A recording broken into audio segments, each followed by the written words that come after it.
In 1918, among the ruins of an empire on lands under attack, a quiet preparation was taking place, something almost no one expected.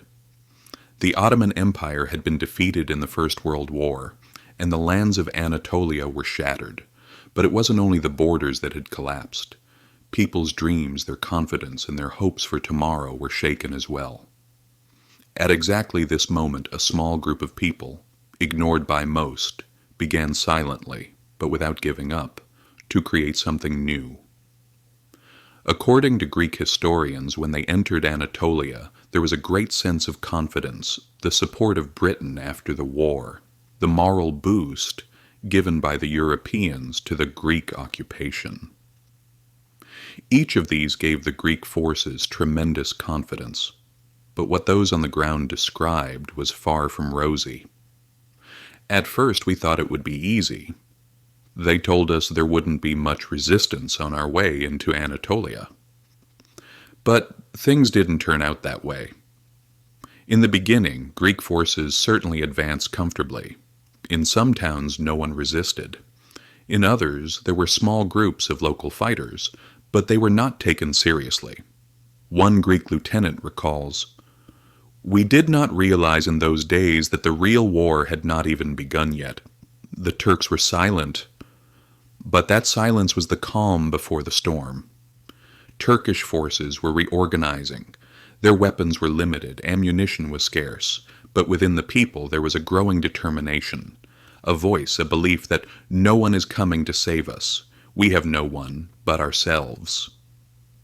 This mindset was something completely absent from the Greek side's plans. In 1921, the Battle of Sakarya took place. Greek forces still describe this battle as a breaking point. A Greek officer says, "In Sakarya we didn't just lose a battle, we lost our motivation, our confidence, and our belief that we could continue advancing in Anatolia." Although the war continued, the psychological blow to the Greek forces was severe.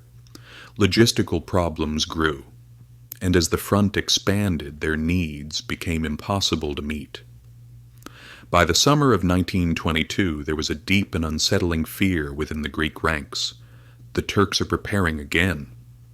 This time they are not stepping back. It feels like we are fighting a completely different force. Mustafa Kemal Ataturk and the Turkish officers' secret preparations were turning into a counterattack far more organized than the Greeks had expected. And then, the Great Offensive began. Many Greek soldiers write in their memoirs, "The Turkish army attacked with such force that we didn't even understand what was happening to us." Some describe it as, "They were emerging as if from beneath the earth. We thought we were advancing, but they had actually surrounded us."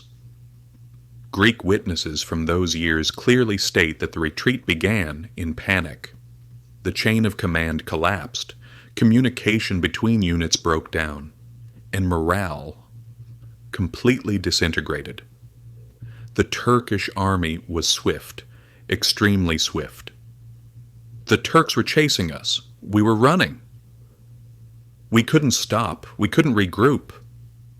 During the retreat, many Greeks say they would remember the shock for the rest of their lives. Anatolia swallowed us. It felt as if even the very soil was against us. When the Greek soldiers reached Izmir, many felt that this was the end. One soldier said, "We thought we would see Izmir again, but that day when we arrived at the port, I realized it was over." As Turkish forces advanced toward the city, most Greek soldiers were racing to board ships. One officer recalls, "We were no longer fighting, we were only being chased." Greek historians call this event the Asia Minor catastrophe, because it was not only a military defeat, but also a massive migration, a national trauma, a deep collective disappointment. Even today, in Greece, these years are remembered in schools, family conversations, novels, and films as a tragic memory.